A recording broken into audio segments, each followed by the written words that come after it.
Guys, welcome back to the channel. Here we are with another reaction. In this, we have traffic calming is everywhere in the Netherlands. Before we dive into this video, if you guys happen to enjoy, please don't forget to smash that subscribe button. Give the video a thumbs up. Also, if you'd like to support this channel by becoming a member, all you have to do is hit that join button to receive your exclusive benefits. Now, let's dive in.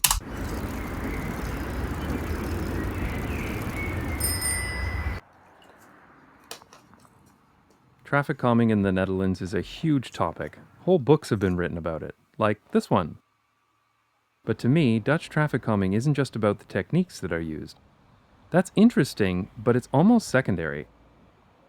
What's really remarkable about the Netherlands is that traffic calming is everywhere. What Where I've lived exactly in is Canada traffic calming? and in the US, traffic calming is only applied if there's enough demand for it. If enough people have died at a specific location, or enough people complain about it long enough, then traffic calming might be considered.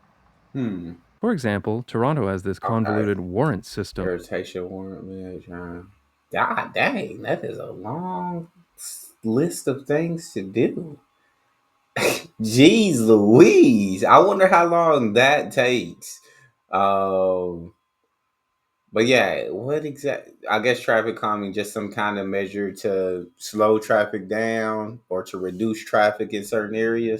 Through which you need to prove that traffic calming is truly required and won't put too much of a burden on those poor drivers. Even after all this process, traffic calming in Canada is extremely minimal. Yes, this street is traffic calmed. Somebody went through that whole warrants nonsense to get this. Last summer, I was visiting the neighborhood where I grew up and saw this. The first sign says, traffic calm neighborhood. The second sign says, 50 kilometer per hour speed limit. Like, seriously? This two-way... That's definitely contradictory. Traffic calming begins here. Also, if you want to drive 50 kilometers, like, you're welcome to do that. But yeah, traffic calming, you would think maybe like 30 kilometers. Residential road is 10 meters wide, and the quote, traffic calming is nothing but a few speed bumps. There's no one-way streets, raised crossings, continuous sidewalks, rough road surfaces, narrowed lanes, chicanes, street cuts, or anything else. This tells you all you need to know about traffic calming in Canada. Yeah, I feel like you're just never gonna have that in North America, period.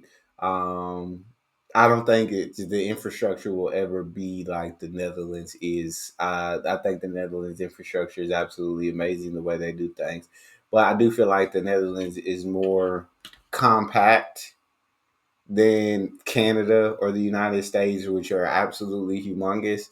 And so, with things being more compact, like things, you can get a bike ride to almost everywhere you need to go.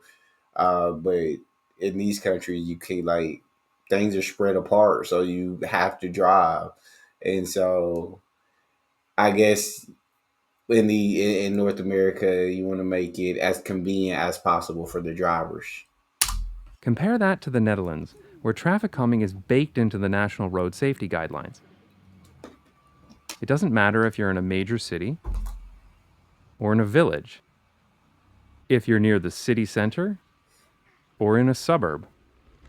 All streets are required to follow the same national guidelines. It's still possible to find streets that are not traffic calmed, but that will usually only happen if the street hasn't had a redesign in the past few decades. When major construction work is done, a street will be brought up to the latest design standards, traffic calming included. Consider this crossing. Here, an arterial road meets a crossing with two minor residential streets. The two streets are cut so that cars cannot go from one to the other, but cycling between the two is still permitted. On the road, the lanes are narrowed by the introduction of a median and visual cues showing that there is a crossing. And of course, there's a continuous sidewalk and cycle path on both sides of the street. This street is in Ermelo, a village of 27,000 people, and this single crossing in Ermelo probably has more traffic calming than just about any street in Canada, and likely the US too. These big differences in street design come from the drastically different approaches taken by these countries. In the US and in Canada, streets and roads are judged on level of service. Each street is assessed primarily by its capacity to carry cars. In the US, a grade is applied from A through F Oh, depending on how smoothly traffic flows in the street. yeah. Can we get that? I need all streets to be A, bro. All streets to be A. I love when traffic is so free flowing. It's a beautiful thing. Anything below a B, I can't. It's easy. Yeah, anything below a B is just mm.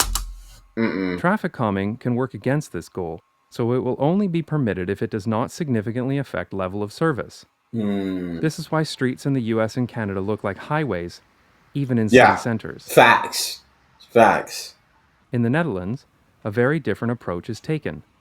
In the 1990s, a policy called sustainable safety was introduced, which is interesting and deserves its own video at some point. One of the assumptions of sustainable safety is that humans will make mistakes, so the road itself is designed to protect people and be consistent, to make it I do easier to do like the right that. thing. I A do local like that because I 100% humans will make mistakes. I mean, that's just part of being human. So, yeah. So, I do like that the roads are built in to make it even more safe. access road is designed so that most people will naturally drive the speed limit, slow down at crossings, and be aware of other road users, without being explicitly told to do so. This consistent road safety approach makes a huge difference when traveling around the Netherlands.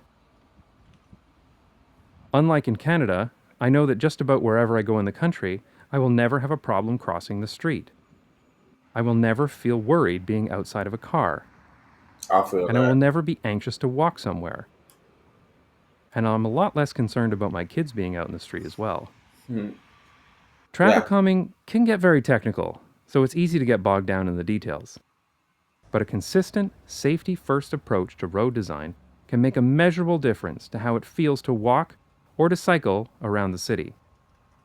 And for our family, that ultimately means a better quality of life I here in the feel that. Netherlands. Yeah, I 100% agree with his assessment. And I love the fact that the Netherlands roads, they make them so that they're safer, and they account for human mistakes. I just think like you're not gonna get this in North America, in the U.S., in Canada. I know North America, Mexico's in there, but we ain't talking about Mexico. But you're just not. eh, I feel like it's not really realistic in these in those countries. Y'all talk to me in the comment section if y'all disagree though. I would love to hear from you. And then y'all let me know what y'all think about traffic calming. If you enjoyed, please don't forget to subscribe. Give the video a thumbs up. Check out the next one. I will see y'all next time.